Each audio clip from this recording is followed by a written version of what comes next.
Hello viewers, welcome back to my channel.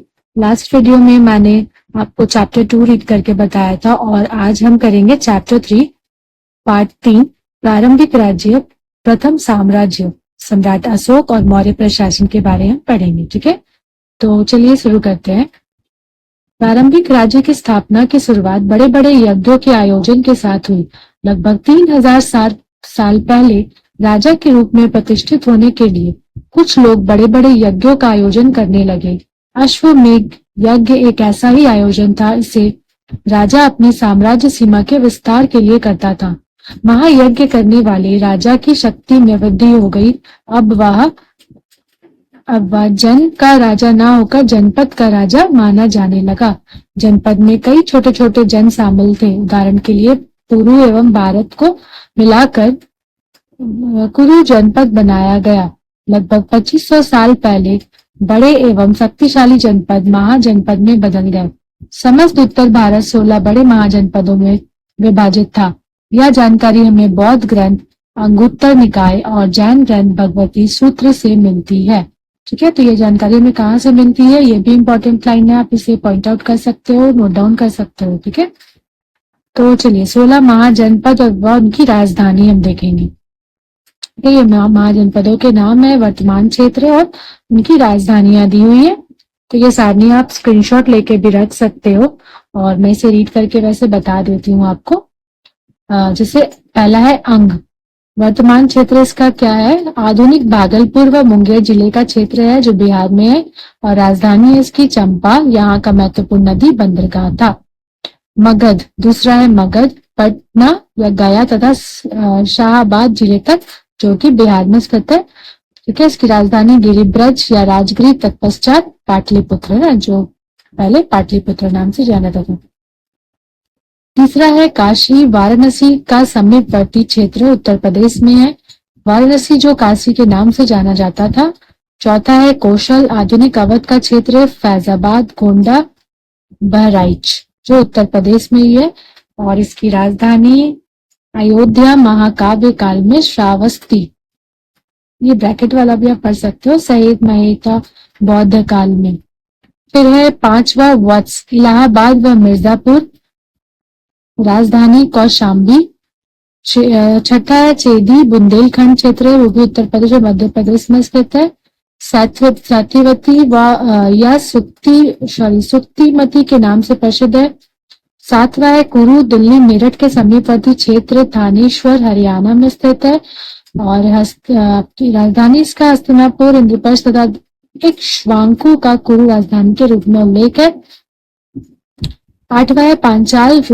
Rohilkhand तथा मध्य द्वाब के कुछ भाग जो कि बरेली में है। पीलीभीत, बदायूं, बुलंदशहर, अलीगढ़ उत्तर प्रदेश। ठीक है, और उत्तरी पंचाल की राजधानी अहिच्छत्र, बरेली। दक्षिण पंचाल की राजधानी कांपल्या, कन्नौज। नौवा है मत्स्य। जयपुर, भरतपुर, अलवर क्षेत्र राजस्थान और विराटनगर पांडवों के छिपने का स्थल, अज्ञातवास। ठीक है, 10वां है सूरसेन। ब्रजमंडल का क्षेत्र उत्तर प्रदेश। राजधानी मथुरा। प्राचीन भारतीय व्यापार मार्ग उत्तरा पथ तथा दक्षिणा पथ के मध्य में स्थित था। 11वां है अश्मक। नर्मदा व गोदावरी नदियों के मध्य स्थित है। राजधानी पैठान या पोतन अथवा पोटली। प्राचीन नाम प्रतिष्ठान, पुराने नाम है, प्राचीन नाम हो गया इसका प्रतिष्ठान। 12वां है अवंती। उज्जैन जिले से लेकर नर्मदा नदी तक, पश्चिमी व मध्य मालवा। और आपका राजधानी हो गया ये उत्तरी अवंती की राजधानी उज्जैन, दक्षिणी अवंती की राजधानी महिष्मती। 13वां है गांधार। काबुल व रावलपिंडी के मध्य का क्षेत्र और तक्षशिला या पुष्कलावती।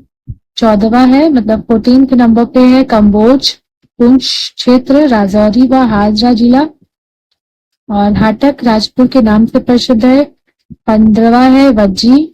बिहार तथा नेपाल में विस्तृत 8 राज्यों विदेह, वज्जी, लिच्छवी, ज्ञातव्य, कुंडग्राम, उग्र, भोज, इक्ष्वायु, कौरव का संघ। और राजधानी हो गई इसकी वैशाली। मुजफ्फरपुर जिले का बसाड़, बिहार राज्य। ठीक है, और 16वां है मल्ल। देवरिया, कुशीनगर, बस्ती, गोरखपुर व सिद्धार्थनगर उत्तर प्रदेश में है। राजधानियां इसकी कुशीनगर उत्तर प्रदेश, पावापुरी नालंदा बिहार। ठीक है, तो ये 16 क्या थे, महाजनपद और उनकी राजधानियां थी। ठीक है, आप इसको स्क्रीनशॉट भी ले सकते हो। अगले पॉइंट्स पे चलते हैं।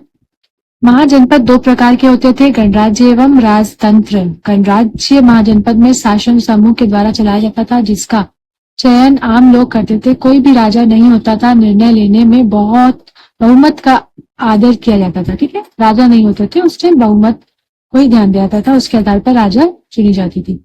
उदाहरण के रूप में वज्जी का नाम लिया जा सकता है।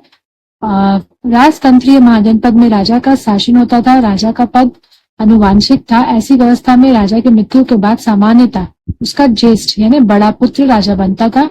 मगध, कौशल, वत्स, अवंती आदि शक्तिशाली राजतंत्रीय महाजनपद थे। मगध साम्राज्य के उत्कर्ष की जो प्रक्रिया बिंबिसार से प्रारंभ हुई और मौर्य सम्राटों के अधीन पूर्णता को प्राप्त हुई। देश में पहली बार विशाल चक्रवर्ती साम्राज्य की स्थापना हुई। भारत के इस विशाल साम्राज्य ने पहली बार भारत में राजनीतिक एकीकरण की स्थापना किया। मौर्य साम्राज्य की जानकारी प्रदान करने वाले अन्य प्रमुख साहित्यिक स्रोतों से प्रमुख निम्नलिखित है। मुद्रा राक्षस विषाद दत्त, अष्टाध्यायी पाणिनि, महाभाष्य पतंजलि, कल्पसूत्र भद्रबाहु, परिशिष्ट पर्व हेमचंद्र। ठीक है, फिर हम देखेंगे मौर्य वंश। ठीक है, संस्थापक इसके थे चंद्रगुप्त मौर्य 322 से 298 ईसा पूर्व। प्रधानमंत्री कौटिल्य, चाणक्य व विष्णुगुप्त। राजधानी पाटलिपुत्र, राजकीय चिन्ह मयूर, भाषा पाली, शिक्षा केंद्र तक्षशिला, उपनाम या विविध नाम क्या था, सेंडोकोइसा, स्ट्राबे, एरियन व जस्टिन के ग्रंथ, एंटोक्रोटस, एम्पियानस व प्लूटार्क के ग्रंथ, चंद्रगुप्त, जूनागढ़ का अभिलेख, विवाह हेलेना सिकंदर का उत्तराधिकारी सेल्यूकस की पुत्री से हुआ था इनका विवाह, है ना। और विशेष सेल्यूकस ने मेगास्थनीज को अपने राजदूत के रूप में चंद्रगुप्त मौर्य के दरबार भेजा, जहां उसने इंडिका की रचना की थी। ठीक है, तो मेगास्थनीज ने इंडिका की रचना की थी, याद रखिएगा। अगला पॉइंट है, वृद्धावस्था में चंद्रगुप्त मौर्य ने जैन मुनि भद्रबाहु से जैन दीक्षा ली थी और श्रवण बेलगोला में 297 ईस्वी पूर्व में उपवास द्वारा अपना शरीर त्याग दिया था। ठीक है, बिंदुसार 298 से 272 ईसा पूर्व चंद्रगुप्त मौर्य का पुत्र था ये। ठीक है, आजीवक संप्रदाय का अनुयायी। प्रधानमंत्री चाणक्य थे आरंभ में और फिर कल्लाटक बाद में बने थे। विविध नाम था इनका, बद्रिसार, अमित्रोटेचेट, सिंसेन, अलिट्रोकेट्स, बिंदुपाल, वायुपुराण। ठीक है, यूनानी लेखक, अब तो यूनानी लेखक थे। सिंसेन जैन ग्रंथ, अलिट्रोकेट्स, स्ट्राबो, बिंदुपाल चीनी विवरण। अब अशोक के बारे हम देखेंगे। तो अशोक का कार्यकाल आपका 269 ईसा पूर्व से 232 ईसा पूर्व तक था। बिंदुसार की मृत्यु के बाद 273 ईसा पूर्व में अशोक ने मगध का शासन अपने हाथों में ले लिया, किंतु अशोक ने 269 ईस्वी में अपना राज्याभिषेक करवाया था। संभवतः उसे 4 वर्ष उत्तराधिकारी का युद्ध लड़ना पड़ा। बिंदुसार की मृत्यु के समय सुशील तक्षशिला का उपराजा गवर्नर था, जबकि अशोक अवंती उज्जैन का उपराजा था। सीली श्रुतियों के अनुसार अशोक ने 99 भाइयों की हत्या कर शासन प्राप्त किया था। दिव्यावदान के अनुसार अशोक की माता का नाम सुभद्रांगी था, जो चंपा के एक ब्राह्मण की कन्या थी। अन्य परंपराओं के अनुसार अशोक की माता का नाम धर्मा था, जो मुख्य रानी थी। अशोक को मंत्री राधा गुप्त ने उत्तराधिकार के युद्ध में सहयोग दिया। लामा तारानाथ के अनुसार अशोक ने अपने 6 भाइयों की हत्या कर शासन प्राप्त किया। अशोक के अन्य नाम क्या थे, तो अशोक वर्धन पुराणों में, देवानाम पिदर्शयी या प्रियदर्शी शिलालेखों में, चंडाशोक या कामाशोक बौद्ध ग्रंथों में कहा जाता है। अशोक निट्टूर, गुजरा, मास्की एवं उद्यगोलन अभिलेखों में इनका नाम है। 13वें शिलालेख के अनुसार अशोक ने अपने राज्याभिषेक 269 ईसा पूर्व के बाद 8वें वर्ष में कलिंग को जीता था। 261 ईसा पूर्व में कलिंग युद्ध हुआ था। ठीक है, कलिंग युद्ध कब हुआ था, 261 ईसा पूर्व में। कलिंग युद्ध के बाद अशोक ने बौद्ध धर्म को अपना लिया। अशोक के बौद्ध धर्म में दीक्षित होने के संदर्भ में 3 व्यक्तियों के प्रभाव को देखा जा सकता है। नेक्स्ट पेज पे चलते हैं। ठीक है, पहला है नी ग्रोथ। अशोक के बड़े भाई सुसीन, जिसका सुमन भी नाम है, वो उसका पुत्र था, जिसके प्रवचन को सुनकर अशोक बौद्ध धर्म को अपना लिया। फिर है मोगली पुत्तिशम। बौद्ध परंपराओं के अनुसार मोगली पुत्तिश के निर्देशन से अशोक बौद्ध भिक्षु बन गया। उपगुप्त उत्तर भारत के अनुसूचियों के अनुसार उपगुप्त ने अशोक को बौद्ध धर्म में दीक्षित किया। वह हिम यानी बौद्ध था। अशोक ने राज्याभिषेक के 10वें वर्ष में बोध गया की यात्रा की तथा बौद्ध धर्म के प्रचार प्रसार हेतु धम्म यात्राओं पर बल दिया। साथ ही धम्म महामात्रों की नियुक्ति की। अशोक ने बौद्ध धर्म से प्रभावित होकर धम्म का प्रतिपादन किया, जिसे सामान्य नैतिक नियम के रूप में समझा जा सकता है। अशोक के पड़ोसी राज्यों में कुछ प्रमुख राजाओं की चर्चा 13वें शिलालेख में मिलती है। सीरिया का राजा एटियोकस था। मिस्र नरेश टॉलमी डेल्फस। मकदूनिया का राजा एंडिगोनस। शीरीन का राजा मगश। एपीरस का राजा अलेक्जेंडर। राज तरंगिनी के अनुसार अशोक मौर्य साम्राज्य का प्रथम सम्राट था, जिसके बाद उसका उत्तराधिकारी जालौक हुआ। वेनशांग के अनुसार अशोक ने श्रीनगर की स्थापना की और नेपाल में उसने ललित पाटन नामक नया नगर बसाया।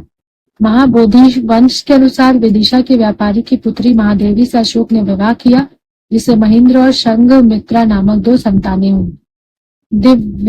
दिव्यावदान में अशोक की पत्नी ईश्वरक्षिता की चर्चा हुई है। अभिलेखों में तिबर की माता कारुवाकी की चर्चा मिलती है। अशोक की एक पत्नी पद्मावती थी। ठीक है, अशोक की पत्नी का नाम पद्मावती था, जिसका पुत्र कुणाल था। अशोक के उत्तराधिकारी कुणाल थे। धर्मवर्धन फिर दशरथ आजीविक धर्म उपासक थे। संप्रति जैन धर्म का उपासक शालशुक। देववर्मन शतधनुष। फिर बृहद्रथ सेनापति पुष्यमित्र शुंग ने इसकी हत्या कर शुंग वंश की स्थापना किया था। ठीक है, ये अंतिम मौर्य शासक था। फिर है मौर्य प्रशासन। मौर्य प्रशासन केंद्रीकृत था। राजा स्वेच्छाचारी एवं निरंकुश प्रजापालक होता था। मौर्य प्रशासन एकीकृत नौकरशाही पर आधारित थी। अधिकारियों की नियुक्ति हेतु उपदा परीक्षण किया जाता था। उपदा परीक्षण का तात्पर्य चरित्र की जांच करना है। मौर्य प्रशासन में शीर्ष अधिकारियों को तीर्थ कहा जाता था। वे महात्मा के नाम से भी जाने जाते थे। इनकी संख्या 18 थी। उदाहरण स्वरूप समाहर्ता राजस्व एकत्र करने वाला अधिकारी, सन्निधाता, कोषाध्यक्ष, युवराज, राजा का उत्तराधिकारी, प्रदेष्टा, कंटक शोधन न्यायालय के न्यायाधीश, व्यवहारिक धर्मस्थ न्यायालय का प्रधान, दौवारिक राज्य प्रसाद का प्रधान अधिकारी। 18 तीर्थों के अतिरिक्त 27 अध्यक्षों की चर्चा समकालीन ग्रंथों में की गई है।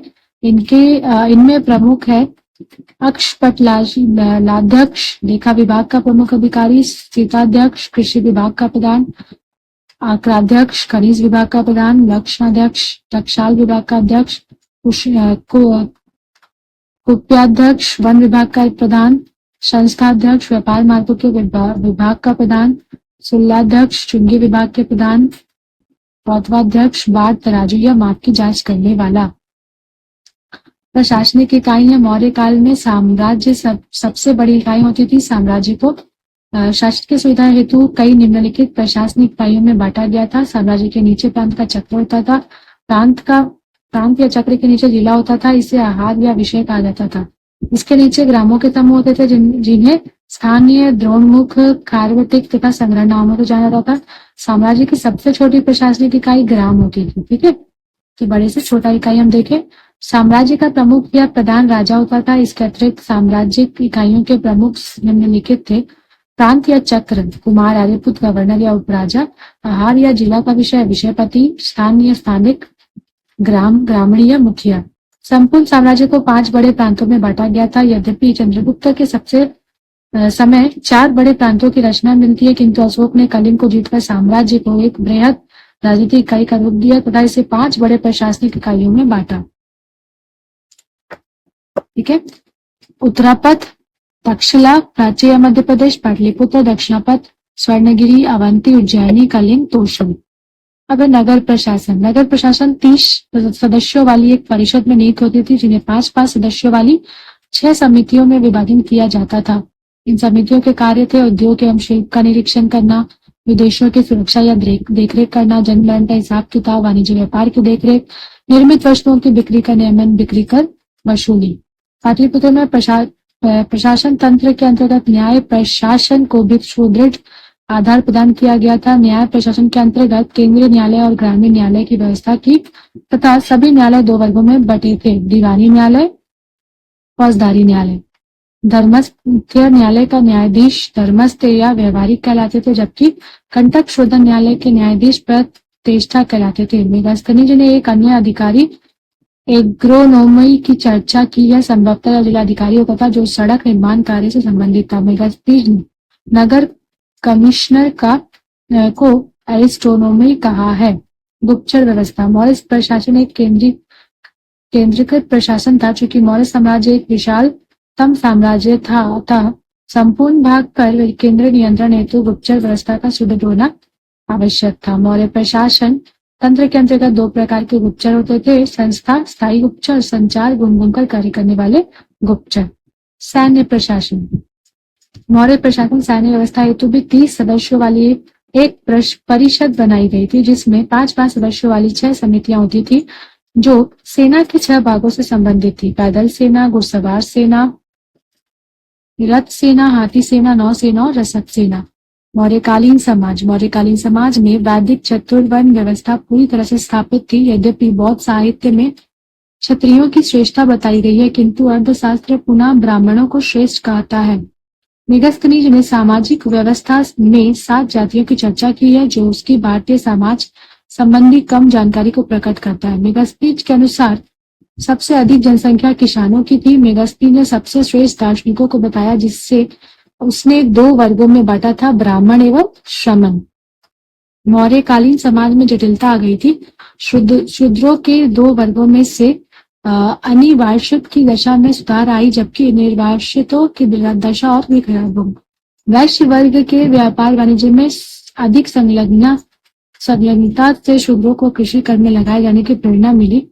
बुद्ध युग की तुलना में स्त्रियों की दशा भी अच्छी थी। 8 प्रकार के विवाह, ब्रह्म विवाह, प्रजापत्य, आर्ष्य, दैव, गंधर्व, असुर, राक्षस और पैशाच का प्रचलन था। प्रथम 4 धर्म के थे, जबकि शेष विवाह के निकृष्ट रूप थे। स्त्रियों के लिए कई शब्द पुस्तक में मिलते हैं। छंदवासिनी, लिप्त रहने वाली महिला, अनिष्काशिनी, घर से बाहर जाने वाली महिला, कृपा जीवा, स्वतंत्र रूप से वैश्यावृत्ति करने वाली महिला। अब कुछ वस्तुनिष्ठ प्रश्न मतलब ऑब्जेक्टिव प्रश्नोत्तर देखेंगे हम। मौर्य काल में कृषि विभाग का प्रधान होता था लक्षणाध्यक्ष, आंकड़ाध्यक्ष, शीताध्यक्ष, पौधाध्यक्ष। तो शीताध्यक्ष। रामपुर वन मिला उत्कृष्ट पॉलिश वाले पत्थर पर बना सांड, जिसे अब राष्ट्रपति भवन में रखा गया है, इसमें से किसके शासनकाल में बनाया गया था? तो चोल, कुषाण, पांड्य या मौर्य? तो मौर्य के शासनकाल में। लगभग 2000 वर्ष पहले वाराणसी एक प्रसिद्ध शिल्प केंद्र था, जहां श्रेणी होते थे शिल्पकारों और व्यापारियों के संघ। ठीक है।